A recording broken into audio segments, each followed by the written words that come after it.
Luna Nueva, capítulo 12 de Bárbara Cartland. Neoma levantó la vista para mirar la luna, echando la cabeza hacia atrás. «Es tan hermosa», exclamó en voz baja. «Tan hermosa como tú, luz de luna», contestó el marqués. Neoma se sintió tan sorprendida ante sus palabras, que se volvió a mirarlo, y en aquel instante los brazos de él la rodearon, y acercó su boca a la de ella para besarla. Neoma se quedó anonadada, incrédula. No acertaba siquiera a forcejear, o para pensar en librarse de él. Cuando los brazos del marqués la oprimieron con más fuerza, algo extraño sucedió en su interior. La resplandeciente dicha que había experimentado durante toda la velada pareció subir por su cuerpo hasta sus senos, recorrer su garganta y concentrarse en sus labios. Comprendió que la presión de aquellos labios contra los suyos evocaba una sensación maravillosa, muy diferente a cuanto había conocido o creído posible. Era como si toda la belleza de Cid y todas las maravillas del cielo se hubieran concentrado en el beso del marqués. Era lo que siempre había esperado y soñado, que sería un beso, y mucho más. Se le ocurrió, entonces, una idea inusitada. Esto era el amor más maravilloso, más perfecto aún de lo que jamás imaginó. Sintió que el marqués la acercaba más a él y percibió, aunque no lo comprendía del todo, que se encendía algo como una llama en su interior. Al mismo tiempo sintió que ya no era ella misma, sino que se había convertido en parte de él. Por fin, cuando parecía que había pasado un siglo, el marqués levantó la cabeza, y Neoma sintió como si las estrellas que veía alrededor de su cabeza lo iluminaran con una luz que parecía venir no solo del cielo, sino de su propio corazón. «Te amo». No estaba segura de haber dicho las palabras con voz alta. Solo sabía que palpitaban en todos los nervios de su cuerpo y en todos los rincones de su mente. «Eso es lo que quiero oírte decir, mi cielo», contestó el marqués. «He esperado mucho tiempo para oírlo de tus labios». La miró a la cara por un largo momento antes de añadir: «Pero ya no necesito esperar más. Sube a tu habitación y métete en la cama». Él se volvió al pronunciar esas palabras y se recostó sobre la balaustrada, como obligándose a sí mismo a no detenerla. Ella lo miró, un poco desconcertada, y entonces, porque él se lo había ordenado, se dirigió a su dormitorio, casi sin darse cuenta de lo que estaba haciendo. Caminó por los corredores, diciéndose que debía estar soñando. Aquel era un sueño tan maravilloso, tan perfecto, que se sentía como si hubiera tocado las estrellas y no acertara a regresar a la tierra. En el momento en que llegaba a su habitación, se abrió una puerta un poco más adelante y vio a un hombre, a quien reconoció como el valet del marqués, saliendo con una chaqueta en la mano. Neoma abrió su puerta y entró en el dormitorio. La habitación estaba muy iluminada, y a través de otra puerta que ella no había notado antes, apareció Elsie. «¿Oh, llega usted temprano, señorita?», exclamó la doncella. «No la esperaba tan pronto». Neoma no supo qué decir, y Elsie continuó explicando. Estaba poniendo más flores en su salita, por instrucciones de su señoría. «Venga a verlas, señorita. Son de verdad preciosas». La doncella abrió la puerta un poco más, y Neoma, como no encontró razón alguna para negarse a hacerlo, la siguió hacia una pequeña habitación, amueblada de forma tan exquisita como su dormitorio. Los sofás y los sillones estaban tapizados en el mismo brocado azul, y en las mesitas laterales había jarrones de flores que impregnaban con su fragancia toda la habitación. «Son preciosas, ¿verdad, señorita?», preguntó Elsie. «Y el dormitorio de su señoría, como supongo que usted sabe, está allí». Cruzó la habitación al decir eso y abrió una puerta contigua. A través de la puerta abierta, Neoma vio una enorme cama de 4 postes. Por un momento la miró distraída, pero luego, repentinamente, recordó las palabras de Elsie. «Como supongo que usted sabe». ¿Por qué iba a saberlo ella? ¿Cómo iba a suponer, siquiera por un momento, que se alojaba en un dormitorio contiguo al del marqués, provisto de una puerta de comunicación, tal como había sucedido con la alcoba de Peregrine? La única diferencia era que, en aquel caso, no había una salita intermedia como ahora.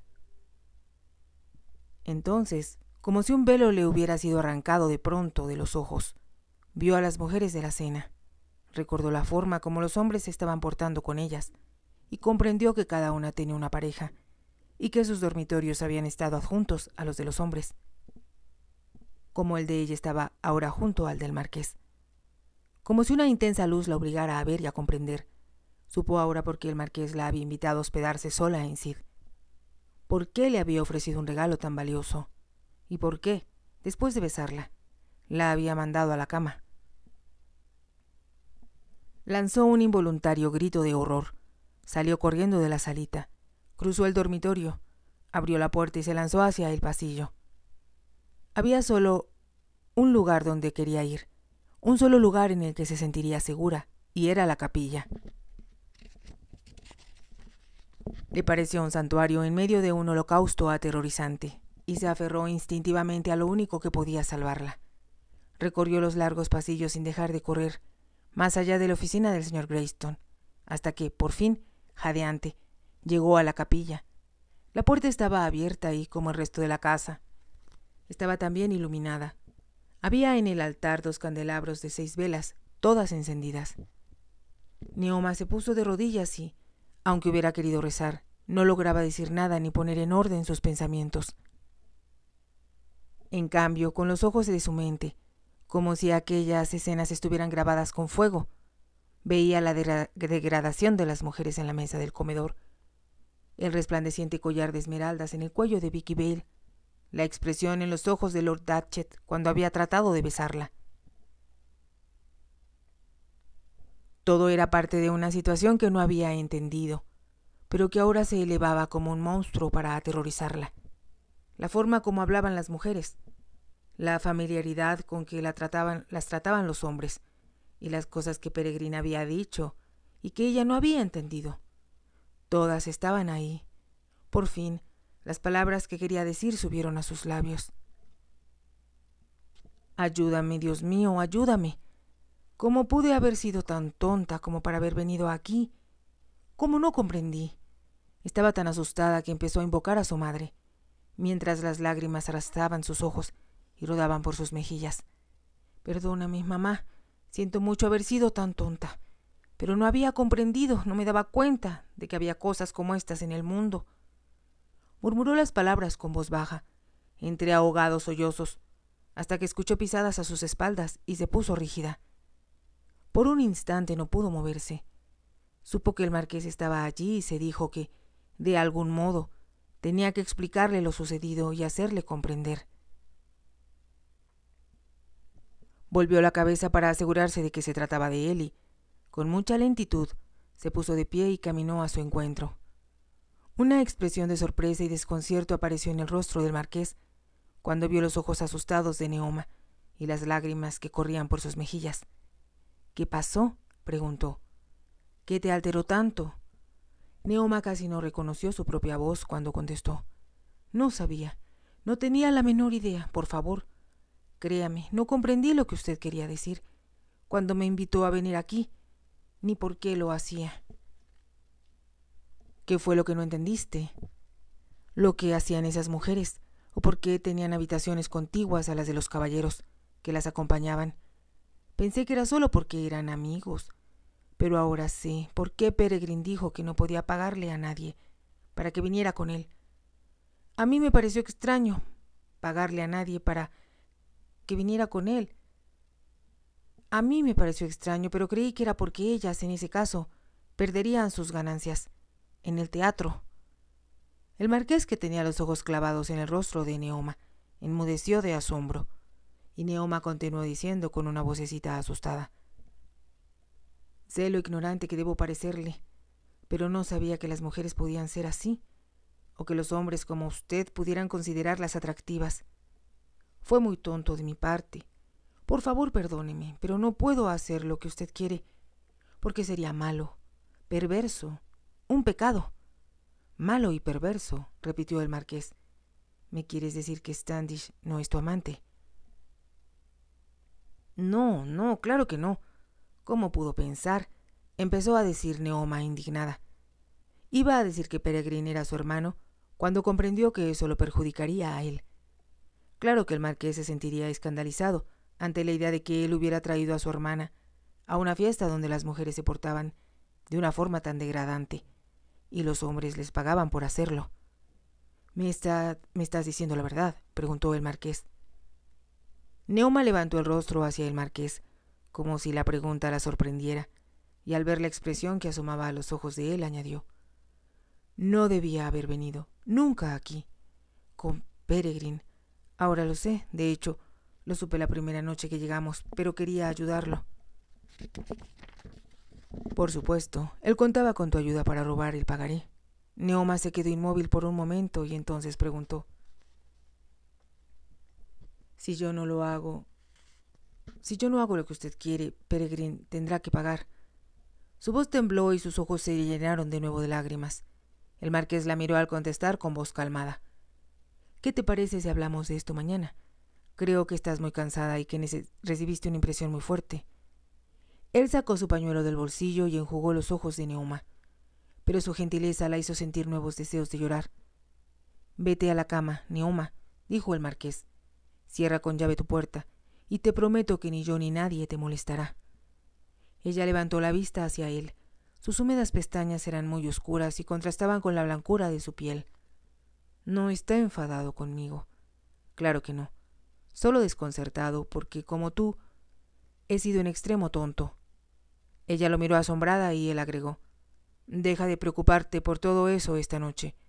Mañana los caballos nos estarán esperando. Neoma trató de sonreír, pero las lágrimas inundaban todavía sus ojos. He sido muy tonta. Creo que la respuesta es que eres muy joven.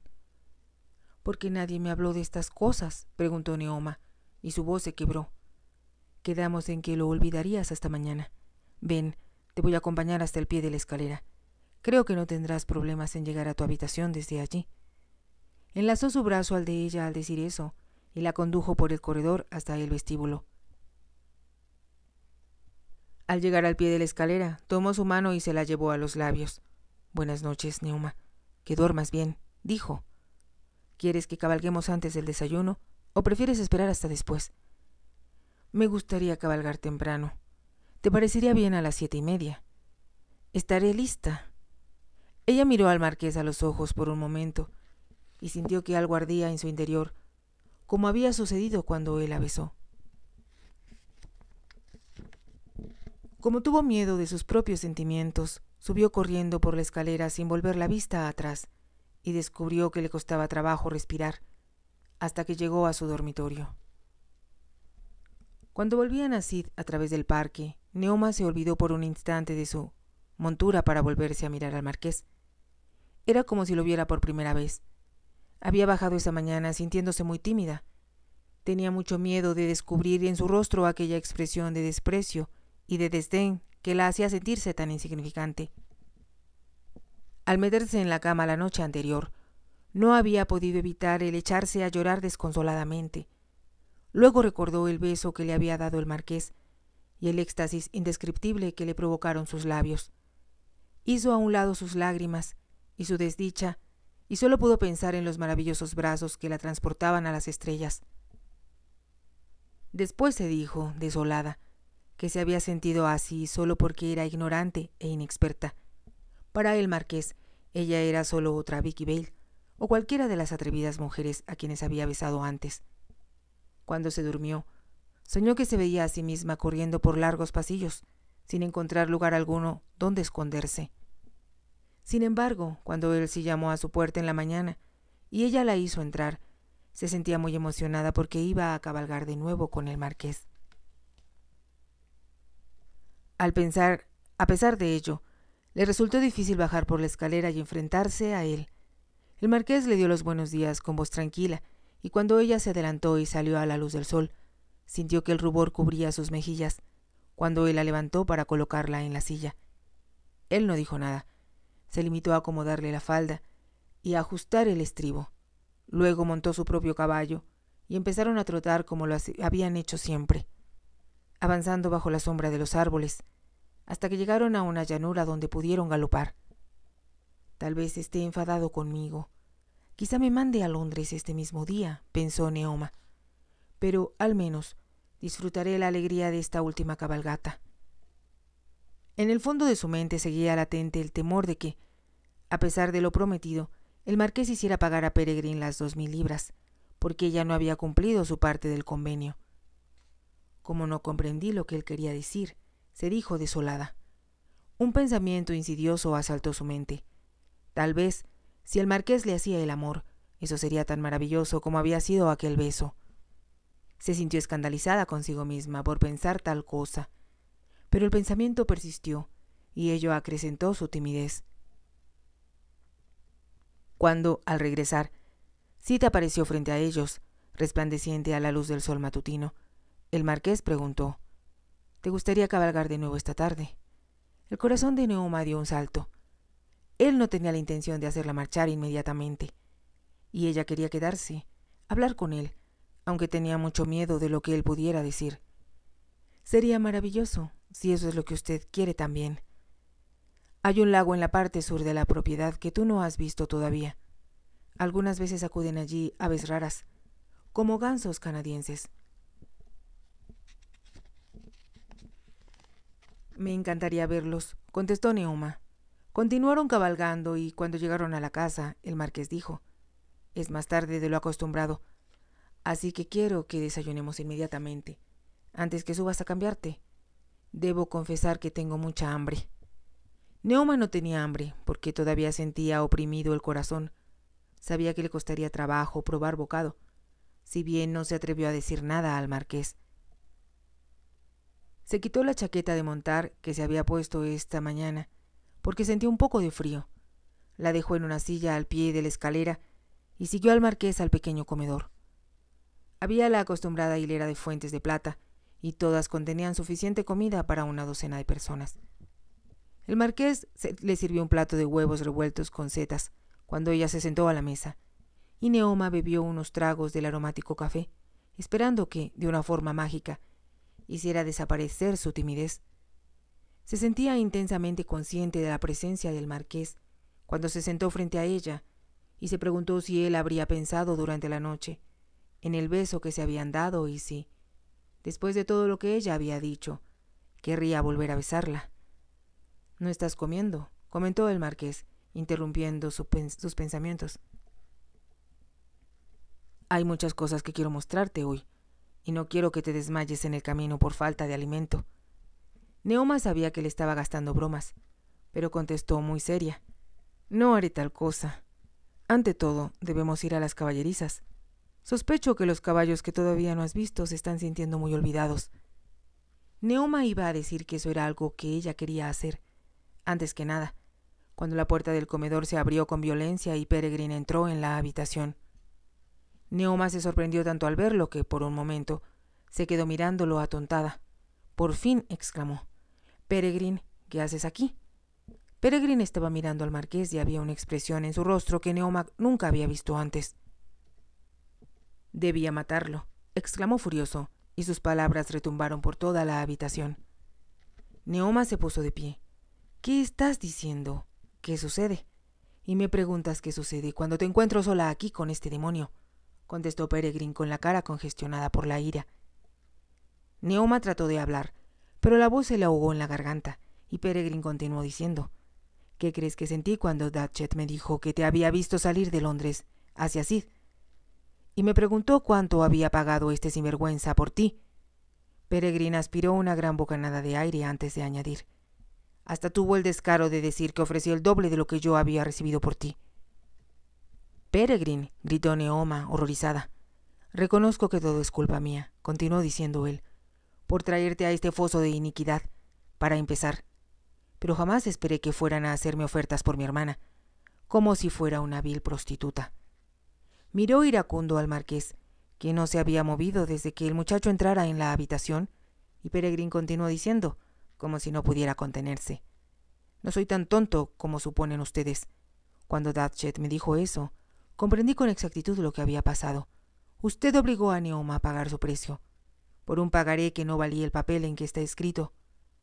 Casi escupió las palabras al añadir: supongo que, si yo fuera suficiente hombre, lo retaría a un duelo. Pero si usted llegara a matarme, sin duda alguna obtendría a mi hermana más barata aún. Me la voy a llevar ahora mismo, y mañana dejaré las escrituras de mi propiedad en la casa que tiene usted en Londres. Neoma lanzó un leve grito, pero él no prestó atención y continuó diciendo: dudo mucho que valga el dinero que le debo, pero no tengo nada más de valor, así que no tendrá más remedio que aceptarla. Habló con rudeza y su voz temblaba todavía de rabia.